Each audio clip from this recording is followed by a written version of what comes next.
Hi hello నమస్తే good evening viewers, నేను మీ Venkatesh. Welcome to TMR news. ఈరోజు మనం అయితే ఒక ముఖ్యమంత్రి స్థాయిని పట్టుకొని, ఒక ముఖ్యమంత్రి రేవంత్ రెడ్డిని పట్టుకొని, తెలంగాణ ముఖ్యమంత్రి రేవంత్ రెడ్డి గారిని పట్టుకొని అసభ్య పదజాలంతో దూషిస్తున్నాడు. ఎవరంటే TS24 న్యూస్ అట. మరి జర్నలిజం ముసుగులో అసలు ఏం భాష, ఈయన మాట్లాడేది ఏం భాష, ఈయన వల్గర్ లాంగ్వేజ్ ఏంది, అసలు ఒక ముఖ్యమంత్రిని పట్టుకొని ఇలా మాట్లాడచ్చా? మరి నిజంగా గతంలో తీన్మార్ మల్లన ఒక ఏదో వాళ్ళ మనమని పట్టుకొని ఏదో చిన్న అంటే భద్రాచలం వెళ్ళినప్పుడు మీ మనవాడు ఎంతున్నాడు, ఇప్పుడు ఎంతున్నాడు, నిజంగా నువ్వు హామీ ఇచ్చినప్పుడు నీ మనవాడు ఎంతున్నాడు, ఇప్పుడు ఎంతున్నాడు అని చెప్పినందుకే ఏం చేశారంటే, నువ్వు బాడీ షేరింగ్ చేసినావు, అట్లా చేయొద్దు, కరెక్ట్ బాడీ గురించి మాట్లాడద్దని చెప్పారు. మరి ఈయన మాట్లాడే లాంగ్వేజ్ ఏంటిది? నిజంగా మల్లన్న అయితే ఒక లెక్క ఉంటుంది జర్నలిజం, ఇప్పుడు ఈయనైతే ఒక లెక్క ఉంటుందా? మరి ఈయన మాట్లాడే లాంగ్వేజ్ ఎక్కడ నేర్చుకున్నాడు, ఈ భాష ఏంది అనేది ఒకసారి వినే ప్రయత్నం చేద్దాం. ముందుగా అయితే వీడియోకి లైక్ చేయండి, షేర్ చేయండి, మీ అభిప్రాయాన్ని కామెంట్ రూపంలో తెలియజేయండి. తప్పకుండా మన ఛానల్ అయితే సబ్స్క్రైబ్ చేసుకొని నోటిఫికేషన్ ఆల్రెడీ పెట్టుకోండి. కొందరు మిత్రులు ఏం చేస్తూ ఉన్నారంటే, ఒకటే వీడియోకు ఒక 2 వీడియోలకి, ఎందుకంటే మనం నిజం చెప్తాం కాబట్టి తట్టుకోలేక 1-2 వీడియోలకు మేము పరువు నష్టం దావా చేస్తాం, ఆ కేసు వేస్తాం, ఈ కేసు వేస్తాం. నా లొట్టపీస్ కేసు ఏ కేసు వేసినా నేను ఏం చేసుకోలేవు, నా దగ్గర ఆధారాలు ఉంటే నేను మాట్లాడతా, నేను బరాబర్ మాట్లాడతా, నేను మొత్తం బయటకు తీస్తాను, బరాబర్ తీసుడు ఉంటుంది. సరే, ఈ ఒక్కసారి విందాం ఈ జర్నలిస్ట్ ఏం మాట్లాడుతున్నాడు. మిత్రులారా, ఒక్కసారి చూడండి. పులి బయటకు వస్తే వలలో బంధిస్తాం సీఎం రేవంత్ రెడ్డి. పులి ఏది మొన్న టీఆర్ఎస్ నాయకులు అన్నారు కదా, పులి బయటకు వస్తుంది, అంటే పులి బయటకు వస్తుందని అన్నాడు. ఎవరు మన మాజీ ఎంపీ అన్నాడు, వినోద్ కుమార్ ఉన్నాడు కదా, పులి బయటకు వస్తుంది, నిజంగా కరీంనగర్కే వస్తుందని చెప్పిండు. అయితే ఈయన ఏం మాట్లాడతాడు, రేవంత్ రెడ్డి ఇప్పుడు అక్కడ బయట దేశంలో ఉన్నాడు కదా, ఆయన ఏం మాట్లాడిండు పులి బయటకు వస్తే దంతాలు లేని పులిని బంధిస్తామని మాట్లాడిండు. అలా తప్పేముంది? అదేం వల్గర్ లాంగ్వేజ్ కాదు, లేకపోతే ఇంకేమైనా కాదు, ఇంకేమైనా రాంగ్ మాట్లాడినంటే ఏం లేదు. మరి ఈయన ఏం మాట్లాడుతున్నా ఒకసారి వినే ప్రయత్నం చేద్దాం.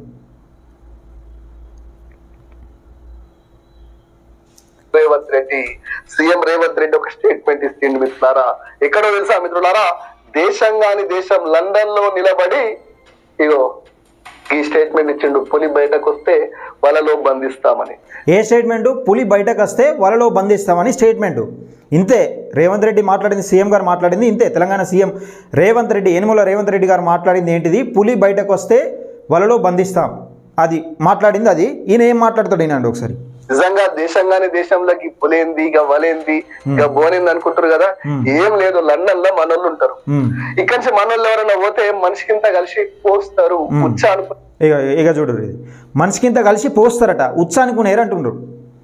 ఈ లాంగ్వేజ్ చూడు, మందే పోసిరు, ఆ మందు ఈ కాక తలకెక్కి కారు కూతలు కూస్తుండ్రు. ఇవట కారు కూతలట.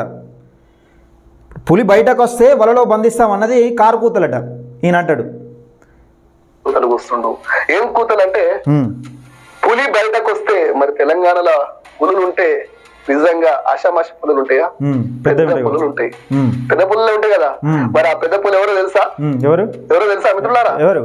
బాగా మందు తాగి స్టేట్మెంట్ ఇచ్చినట్టుండు. బాగా మందు తాగితే తల్లికి పెళ్ళానికి తేడా తెలియకపోతే ఎట్లా రేవంత్ రెడ్డి? ఇక చూసిరా, ఈ స్టేట్మెంట్ ఇచ్చినందుకు తల్లికి పెళ్ళానికి తేడా తెలియదా రేవంత్ రెడ్డి? నువ్వు మందు తాగి మాట్లాడుతున్నావు అంటాడు. ఏది? పులి బయటకు వస్తే వలలో బంధిస్తామన్న స్టేట్మెంట్ ఇచ్చినందుకు తల్లికి పెళ్ళానికి తేడా తెలియదా? లేకపోతే మందు కాదు, ఉచ్చ కాదు, మందే ఓసిరని మాట్లాడుతూ ఉన్నాడు ఈ జర్నలిస్ట్. ఎవరు? TS24 news channel. ఇది పక్క నిజంగా బీఆర్ఎస్కు జోకుడు ఛానల్. ఇది బరాబర్ జోకుతా ఉన్నది. నువ్వు ఛానల్ చూడరు. ఇది మొత్తం అసలు 6,72,000 కోట్లు అప్పు చేసింది అడగరు, మేడిగడ్డ ప్రాజెక్టు కుంగిపోయింది అడగరు, ఇక్కడ బీసీ బంధుతోని బీసీలకు అన్యాయం జరిగింది లేదు ఇది అడగరు, దళిత బంధుతోని దళితులకు అన్యాయం జరిగిందని ఇది అడగరు, ఏది లేదు. కానీ ఎన్నికలలో ఇచ్చిన హామీలు ఎటువైనా బీఆర్ఎస్ పార్టీ ఇన్ని సంవత్సరాలు 9.5 సంవత్సరాలు పరిపాలన చేసిన బీఆర్ఎస్ పార్టీ అవినీతి చేసింది కదా, లక్షల కోట్లు అప్పు చేసింది. మరి నిజంగా తెలంగాణను అప్పులో ఊబిలో ముంచెత్తిపోయింది, అప్పులో ఊబిలో మునిగింది. నిజంగా ఈ మునడానికి కారణం ఎవరని బీఆర్ఎస్ పార్టీ కాదు, నెల కింద వచ్చినా కాంగ్రెస్ పార్టీ ఈ విధంగా మాట్లాడచ్చు అన్నట్టు. అదే నిజంగా ఒకప్పుడు బీఆర్ఎస్ పార్టీ ఉంటే ఈ లాంగ్వేజ్ మాట్లాడుదురా మీరు? బీఆర్ఎస్ పార్టీ సీఎం కేసీఆర్ ఉంటే నిజంగా ఈ లాంగ్వేజ్ మాట్లాడుదురా? ఎందుకు అంటే కాంగ్రెస్ పార్టీ ఎందుకు ఫ్రీగా ఇడిచిపెట్టిందని ఈ రకంగా తయారవుతురా? లేకపోతే మీకు నిజంగా కేటీఆర్కి ఇట్లా 32 ఛానళ్ళు యూట్యూబ్ ఛానళ్ళు కొంటే మేము గెలిచే వాళ్ళము, నిజంగా ఈ ఛానల్ అందరికీ మరి 32 యూట్యూబ్ ఛానల్ ఏవైతే ఉంటే వాళ్ళు ఎన్నుకులాడి మరి ఏదేమన్నా మీకు ఎరలెక్కేసిండా? ఎట్లా మరి? ఏ రకంగా మాట్లాడుతారు? ఎందుకు మాట్లాడుతారు? తాగితే తల్లికి పెళ్ళానికి తేడా తెలియకపోతే ఎట్లా రేవంత్ రెడ్డి? ఒక ముఖ్యమంత్రి ఉన్నట్టు ఆషామాషి గురించి వ్యక్తి గురించి మాట్లాడుతున్నావా? ఈ రాష్ట్రం కోసం ప్రాణాలు పణంగా పెట్టి రాష్ట్రం కోసం ప్రాణాలు పణంగా పెడితే 1200 విద్యార్థులు బలిదానం చేసుకుంటే మరి అందులో కేసీఆర్ కుటుంబానికి సంబంధించిన కేసీఆర్ కుటుంబానికి సంబంధించిన ఒక్క వ్యక్తి కూడా ఎందుకు చనిపోలే? 1200 విద్యార్థులను బలిదానం తీసుకున్న వాళ్ళని బలిదానం తీసుకుంటే మరి ఆ బలిదానం తీసుకున్న విద్యార్థులను వాళ్ళ కుటుంబాలను ఎందుకు కేసీఆర్ గుర్తుపట్టలే? ఎందుకు శంకరమ్మకు ఏమి ఇవ్వలేకపోయిండు? ఏం పదవి ఇవ్వలేకపోయిండు? కనీసం ఒక ఎమ్మెల్సీ ఇవ్వలేకపోయిండు? తెలంగాణ ఉద్యమకారుల మీద రాళ్ళు రువిన కౌశిక్ రెడ్డికి ఎందుకు ఎమ్మెల్సీ ప్రపోజల్ చేసిండు? ఎమ్మెల్సీని చేసిండు? ఎందుకు చేసిండు? తెలంగాణ ఉద్యమకారుల మీద ఎవరికి ప్రేమ ఉన్నది? కేసీఆర్కు ఉన్నదా? రేవంత్ రెడ్డికి ఉన్నదా? రేవంత్ రెడ్డి తెలంగాణ ఉద్యమకారుల సమక్షంలో నేను ప్రమాణ స్వీకారం చేస్తానని తెలంగాణ ఉద్యమకారులను సైతం పిలిచిన దాఖలాలు ఉన్నాయి. మొన్న తెలంగాణ ఉద్యమకారులను ఎక్కడ గుర్తించిన కేసీఆర్? ఈయన ప్రాణాలు ప్రాణంగా పెట్టేట తీసుకొచ్చిందట. దొంగ విరమణలు చేసి మళ్ళా వట్టి గురించి మాట్లాడుతున్నావా? ఈ రాష్ట్రం కోసం ప్రాణాలు పణంగా పెట్టి దేశాన్ని ఒప్పించి మెప్పించి తెలంగాణ ఈయన ప్రాణాలు కాదు 1200 విద్యార్థులు బలిదానం చేసుకున్నారు ఈయన ప్రాణంతో. కేసీఆర్ పట్టుకుని నువ్వు కారుకూతలు కూస్తావా రేవంత్ రెడ్డి? నిజంగా నీ మాటలు విన్నాక నీకు ఒక నిజం చెప్పబుద్ధి అవుతుంది. ఏందో తెలుసా?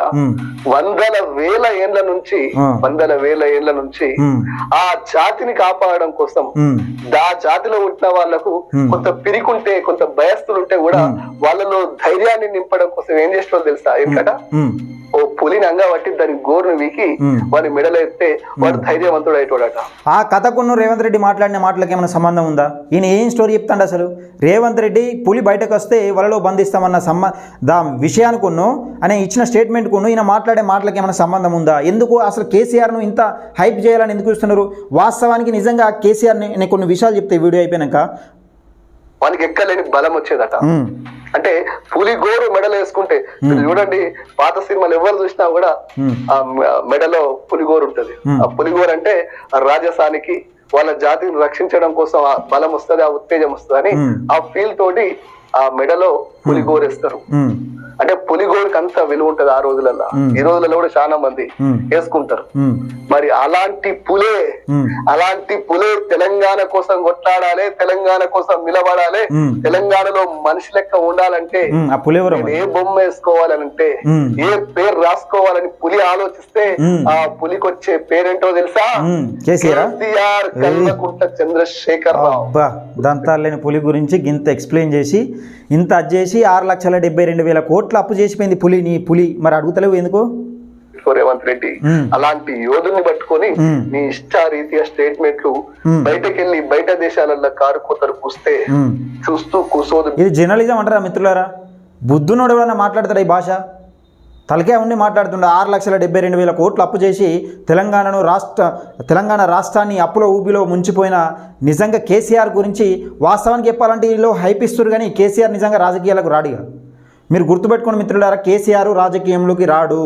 ఈసారి నిజంగా థర్డ్ స్టెప్ ఏది మూడో టర్మ్కి ఇట్లా నిజంగా ఈసారి మొన్న పోయిన ఎన్నికలలో కేసీఆర్ బీఆర్ఎస్ పార్టీ అధికారంలోకి వస్తే కేసీఆర్ శాశ్వతంగా రాజీనామా అంటే రాజకీయానికి దూరంగా ఉండి ఒకవేళ నిజంగా పార్టీ అధికారంలోకి వస్తే కేటీఆర్ను సీఎం చేసే అవకాశం ఉండే. అది చేజారిపోయింది కాబట్టి నిజంగా వాళ్ళిద్దరి మధ్యలో గొడవలైనాయి, కుమ్ములాట అయిపోయి కేసీఆర్ను ఒక పక్క నూకేసిందని కూడా వార్తలు వచ్చినాయి ఆ మధ్యలో. నిజంగా మరి ఇప్పుడు కేసీఆర్ ఏది రాజకీయంలోకి వచ్చే అవకాశం ఉందంటే రాడు. కేసీఆర్ పని అయిపోయింది. ఇక ఇప్పుడు ఏమున్నా కేటీఆరే. ఈ యూట్యూబ్ ఛానల్ మొత్తం మేనేజ్ చేసేది మొత్తం కేటీఆర్ నడిపిస్తుండు.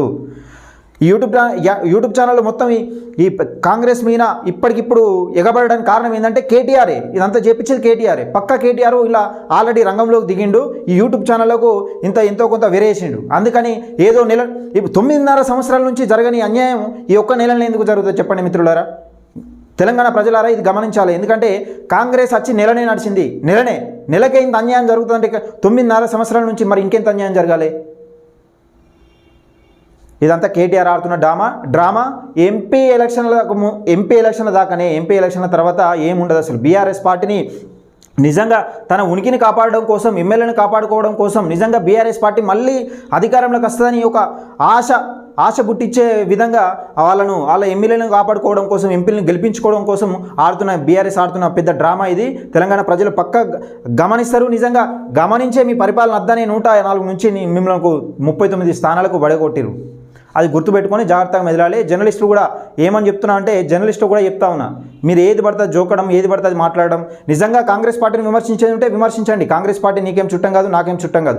కానీ నెలకే ఇంత అన్యాయం జరిగింది, నెలకే కొంపలు మునిగిపోయినట్టు మాట్లాడితే మాత్రం కరెక్ట్ కాదు.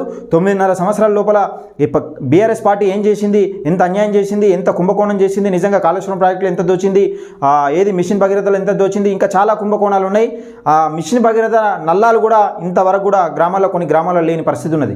మరి ఆ మంచినీళ్ళు ఎక్కడ పోయినాయి, ఆ మంచినీళ్ళ పైపులు ఎక్కడ పోయినాయి, ఆ రోడ్లను ఆగమాగం అయిపోయినాయి, వాటి గురించి మాట్లాడే. నిజంగా బీఆర్ఎస్ పార్టీ చేసిన అవినీతి మీద కాంగ్రెస్ ఎందుకు చర్యలు తీసుకుంటలేదు, దీని మీద మాట్లాడాలి. కానీ ఈ వచ్చిన నెలకి ఏదో కొంపలు మునిగిపోయినాయి. నిజంగా అయ్యా మన ఏది నిన్న ఆగమన్నా ఏం చేస్తారంటే, రైతు బంధు ఇవ్వకపోతే వరేయలేదట. ఇంతకన్నా ఎంత అంటే రైతులను ఎంత దిగజారుస్తారంటే, నిజంగా రైతు బంధు ఇవ్వకపోతే రైతులు వరేయలేదా ఇన్ని రోజులు? ఎప్పుడు వీళ్ళేమో చేసి పెట్టినట్టు ఈ డ్రామాలన్నీ బంద్ చేయాలి. దయచేసి మిత్రులారా, వీడియోని ఎక్కువ షేర్ చేయండి, లైక్ చేయండి, షేర్ చేయండి. మీ అభిప్రాయాన్ని కామెంట్ రూపంలో తెలియజేయండి. తప్పకుండా మన ఛానల్ అయితే సబ్స్క్రైబ్ చేసుకొని నోటిఫికేషన్ ఆన్ పెట్టుకోండి.